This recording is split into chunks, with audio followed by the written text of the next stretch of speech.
নবী করিম সাল্লাল্লাহু আলাইহি ওয়াসাল্লাম বলেছেন, দিন সম্পর্কে জানা, ইসলামের একটি মাসলা মাসাইল জানা, সারা রাত্র দাঁড়িয়ে নফল ইবাদত করার চেয়ে উত্তম।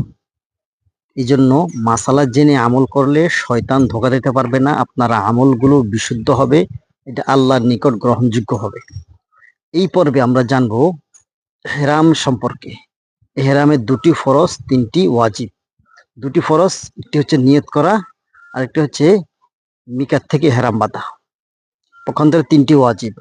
মিকাত অতিক্রম করার পূর্বেই আমাদেরকে হেরাম বাঁধতে হবে এবং পুরুষের জন্য সেলাইবিহীন কাপড় পরিধান করা এবং তালবিয়া পাঠ করা। এই যে আমরা মাসলাগুলো জানলাম, দেখেন কত সহজ, কিন্তু এগুলো যদি আমাদের জানা থাকে তাহলে কিন্তু আমরা কখনো আর অন্যের দ্বারস্থ হতে হবে না এবং শয়তানের ধোঁয়ায় পড়বো না। আল্লাহ আমাদের সবাইকে মাসলা মাসাইল জেনে তারপরে হজ এবং উমরা আদায় করার তৌফিক দান করুক। আসসালামু আলাইকুম ওয়া রাহমাতুল্লাহি ওয়া বারাকাতুহু।